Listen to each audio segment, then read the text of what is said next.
Good morning students, welcome in online class 10th class chapter 2 संघर्षकालीन भारत 1206 से 1757 ईस्वी तक। ठीक है, इसके पहले कल हमने मुगल कालीन पढ़ा था।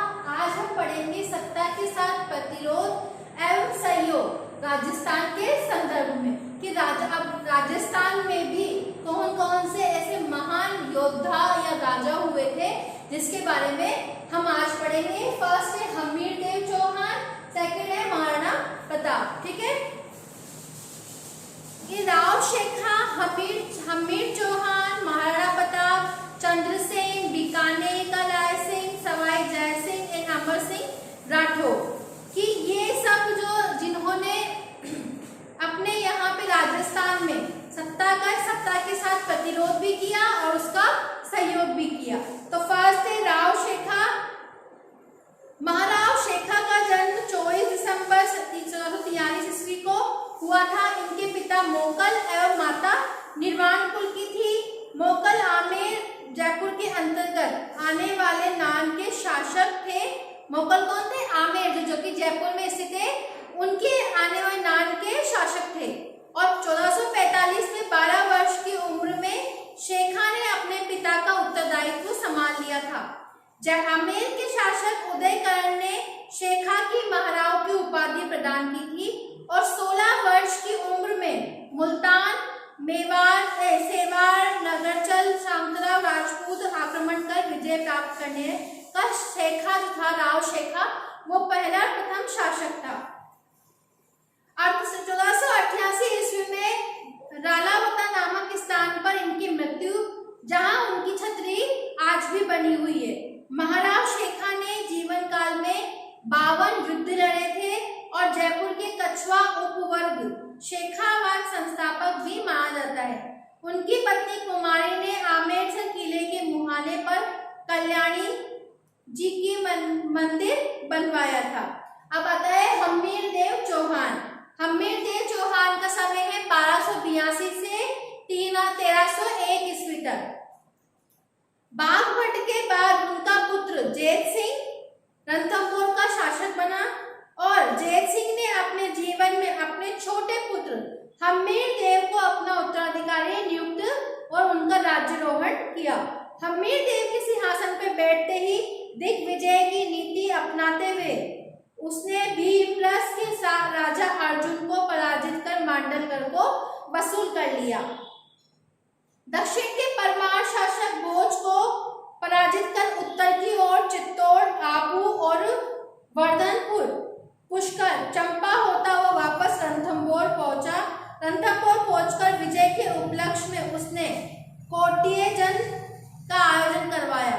हमीर ने 17 युद्ध लड़े और उसमें से 16 युद्धों में वो विजयी रहा था।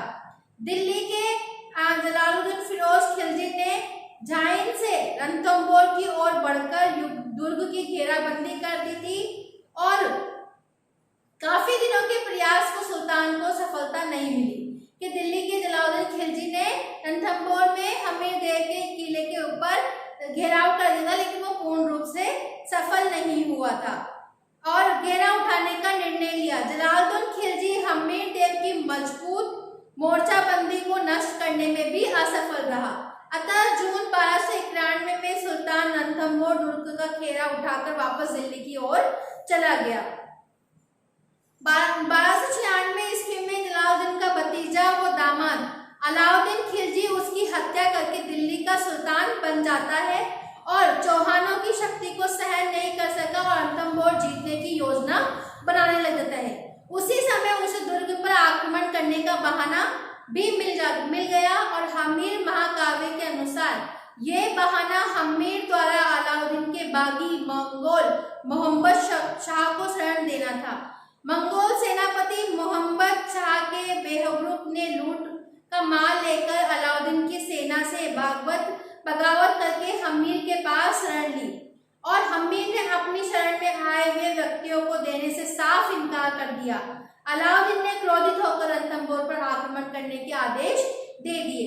अलाउद्दीन खिलजी ने 1299 ईस्वी के अंत में उलग खां और नुसरत खां के नेतृत्व में शाही सेना को रणथंभौर दुर्ग पर आक्रमण करने के लिए भेज दिया। शाही सेना ने रणथंभौर के मार्ग की कुंजी कहलाने वाले झाइन पर आक्रमण किया। अमीरदेव उस समय कोटियजन यज्ञ को समाप्त कर मौन व्रत धारण किए हुए था। हम्मीर ने अपने दोनों सैनिक अधिकारियों भीम सिंह और धर्म सिंह को शत्रु का मुकाबला करने के लिए भेजा। दोनों ने अलाउद्दीन की सेना को बुरी तरह से पराजित किया। भीम सिंह और धर्म सिंह को लूट का माल लेकर वापस रणथंभौर की ओर लौट पड़े। भीम सिंह धर्म सिंह रणथंभौर के निकट पहुंचे कि सूचना मिली कि शत्रु की सेना पुनः आक्रमण करने के लिए आगे बढ़ रही है। भीम सिंह ने धर्म सिंह को रणथंभौर भेजकर स्वयं वापस शत्रुओं का मुकाबला करने के लिए रवाना हुआ। इस बार उलगु खान ने राजपूतों की सेना को परास्त किया, जिसमें भीम सिंह लड़ते लड़ते मर गए और उलग खान रणथंभौर की ओर नहीं बढ़कर दिल्ली वापस लौट गया। इसके बाद अलाउद्दीन खिलजी ने एक बड़ी सेना को साथ उलग खां और नुसरत खां को पुनः रणथंभौर पर आक्रमण करने के लिए भेजा और सेना ने रणथंभौर किले की घेराबंदी कर दी। इसका पता जब तुर्की सेना को चला तो तुर्की सेना भी वहां से भागने लगी। ये देखकर उलग खान ने अपने भाई अलाउद्दीन खिलजी के पास नुसरत खां की मृत्यु और सेना की वापसी का समाचार भेजकर और अधिक सेना मंगवाने का भी अनुरोध किया। अलाउद्दीन खिलजी ने अलाउद्दीन की स्थिति गंभीरता को देखते हुए एक विशाल सेना के साथ दिल्ली से रणथंभौर की ओर स्वयं ही रवाना हो गए। दुर्ग पर घेरा डाला। काफी दिनों तक ये घेरा चलता रहा। सुल्तान को मिलने लगी, काफी चिंतित हो गए हैं और छल कपट का सहारा लेकर उन्होंने हम्मीर को संदेश भिजवाया कि वो उनसे संधि करना चाहता है, लेकिन हम्मीर ने अपने दो सेनापति रणमल और रतिमल को संधि करने के लिए शाही शिविर में भिजवाया। सुल्तान ने रणमल और रतिमल को लालच देते हुए अपनी ओर मिला लिया। इन दोनों सेना नायकों के विश्वासघात के कारण दुर्ग के गुप्त मार्ग का पता तुर्कों को चला और गुप्त मार्ग से तुर्की सेना दुर्ग में पहुंच गई। जो हम्मीर के दो गुप्त उसने भेजे थे रतिमल और रणमल, अलाउद्दीन ने उनको लालच देकर अपनी तरफ कर लिया था। इतिहास के अनुसार मुसलमानों के द्वारा एक वर्ष लंबा घेराबंद के कारण दुर्ग के भीतर खाद्य सामग्री का भयंकर अभाव हो गया था। ऐसी स्थिति में हम्मीर ने दुर्ग में बंद रहना उचित नहीं समझकर आक्रमण करने का निश्चय किया। आक्रमण करने से पूर्व राजपूत स्त्रियों ने हम्मीर की रानी रंगदेवी व उसकी पुत्री पद्मला जल जोहर किया कि इनकी तीनों, इसकी पत्नी ने, उसकी पुत्रियों ने और रानी ने वहां पे जल जोहर करना उचित समझा। इसके बाद राजपूत सैनिकों ने केसरिया वस्त्र धारण किया और दुर्ग के फाटक खोल दिए। दोनों पक्षों में जमकर युद्ध हुआ, जिसमें हम्मीर वीरता पूर्वक लड़ता हुआ मारा गया और 11 जुलाई 301 ईस्वी को रणथंभौर पर अलाउद्दीन खिलजी का शासन स्थापित हो गया। हम्मीर ने अपने पिता जय सिंह के 32 वर्षों के शासन की याद में रणथंभौर दुर्ग में 32 खंभों की छतरी बनवाई, जिसे न्याय की छतरी भी कहते हैं। हम्मीर देव ने अपनी पुत्री पद्मला के नाम पर पद्मला तालाब का निर्माण करवाया। हम्मीर के दरबार में बिजद्य नामक कवि रहता था। हम्मीर की मृत्यु के साथ ही रणथंभौर के चौहानों की शाखा भी समाप्त होगी। जैसे ही हम्मीर की मृत्यु हुई वैसे ही रणथंभौर में शाखा इनकी समाप्त हो चुकी थी।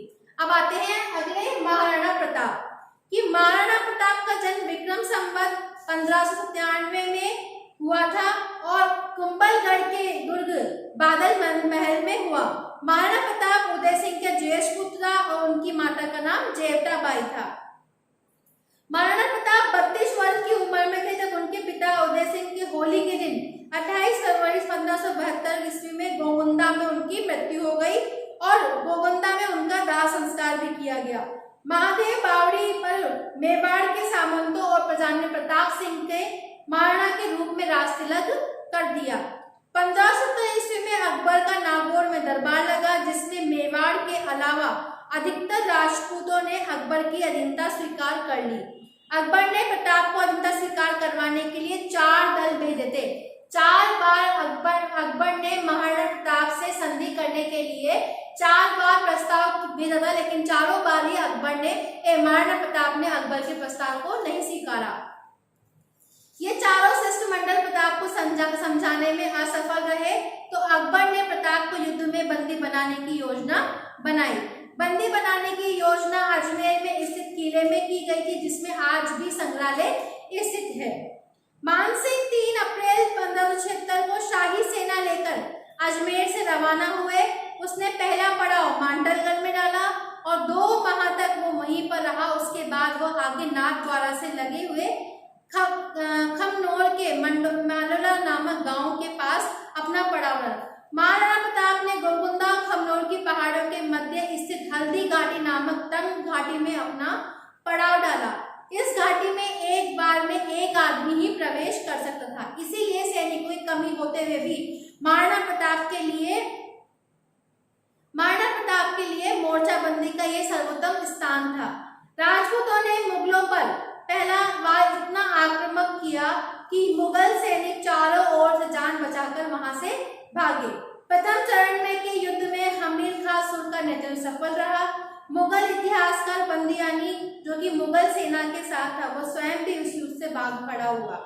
अकबर के सहयोग की बात सुनकर मुगल सेना ने हिम्मत बंदी और पुनः युद्ध के लिए आगे होकर आने लगी। राजपूत भी पहले मोर्चे में सफल होते हुए बनास नदी के किनारे मैदान से रक्तताल कहते हैं वहां जमा हो गए। महाराणा प्रताप की नजर मुगल सेना के सेनापति मानसिंह पर पड़ी। स्वामी भक्त घोड़े चेतक ने स्वामी का संरक्षण समझकर उसे कदम कदम पर आगे बढ़ाया और उसका साथ दिया। जिधर मुगल सेना मानसिंह मर्दाना नामक हाथी पर बैठा हुआ था, चेतक ने अपने पैर हाथी के सिर पर टिका दिए। महाराणा प्रताप ने अपने भाले का भरपूर प्रहार मानसिंह पर किया, परंतु मानसिंह होंदे से चिपक गया। उसके पीछे बैठा अंगरक्षक मारा गया और होंदे की छतरी का एक खंभा टूट गया। उसी समय मुगलों की शाही सेना ने प्रताप को चारों ओर से घेर लिया और बड़ी सादरी का झाला सेना को चीरते हुए राणा के पास पहुंचा।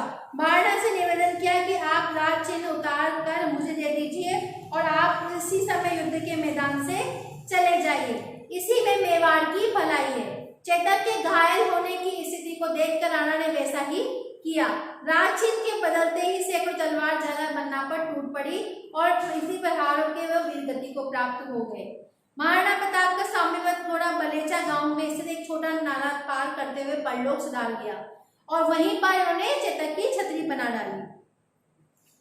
कुछ इतिहासकारों ने अनगिनत युद्ध की संख्या दी है, लेकिन महाराणा प्रताप के युद्ध की संख्या बहुत उत्तम है। मुगल सेना में विजय प्रमाणित नहीं हुई क्योंकि अकबर की मानसिंह और असफ खां के प्रति नाराजगी जिससे उनकी ड्योढ़ी बन गई थी। फरवरी 1557 ईस्वी में अकबर और अक्टूबर लेकर नवंबर शाहबाज खान की तीनों बार लगातार मेवाड़ अभियान अकबर का उद्देश्य पूरा करने के प्रयास थे, पर वो असफल रहे। महाराणा प्रताप कोरियारी गांव कमलनाथ पर्वत के निकट आवरगढ़ में अपनी अस्थायी राजनीति स्थापित करना, एक विजेता का होना सिद्ध करना है। 1580 ईस्वी में अकबर ने अब्दुल रहीम खाना को प्रताप के विरुद्ध युद्ध करने भेजा। अब्दुल रहीम खाना के साथ उनका परिवार भी आया, जिसे उसने शेरपुर में छोड़ा। कुंभलगढ़ से 50 किलोमीटर दूर उत्तर पूर्व में मेवाड़ और मेरवाड़ा के सीमावर्ती क्षेत्र था। ये मुगलों का मुख्य थाना था। प्रताप ने अमर सिंह के साथ इस पर धावा बोल दिया और दिवेर की संपूर्ण घाटी का प्रताप का अधिकार हो गया।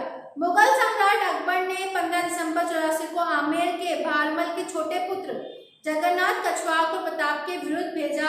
जगन्नाथ कछवाहा को भी सफलता नहीं मिली, अपितु उसकी मांडलगढ़ में मृत्यु हो गई, जहां पर महाराणा प्रताप ने बदला लेने के लिए आमेर के क्षेत्र में आक्रमण कर मालपुरा और को लूटा और झालरा टावर के निकट नीलकंठ महादेव का निर्माण करवाया।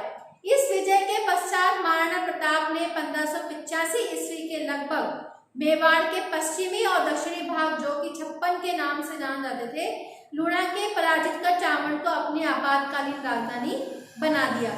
यहीं पर महाराणा प्रताप ने चामुंडा माता का मंदिर बनाया और 1597 ईस्वी में धनुष की प्रत्यंत चढ़ाते हुए महाराणा प्रताप को चोट लगी, जिसके कारण चावड़ में उनकी मृत्यु हो गई और वहीं पर उनका दाह संस्कार किया गया और वहां पे 8 खंभों की छतरी, जो आज भी इस महान योद्धाओं का परिचय हम लोगों को देती है, जिसका विदेश इतिहास कर्नल जेम्स टोड ने हल्दी घाटी को मेवाड़ के धरोपल्ली और दिवेर का मेवाड़ मैथन भी कहा है।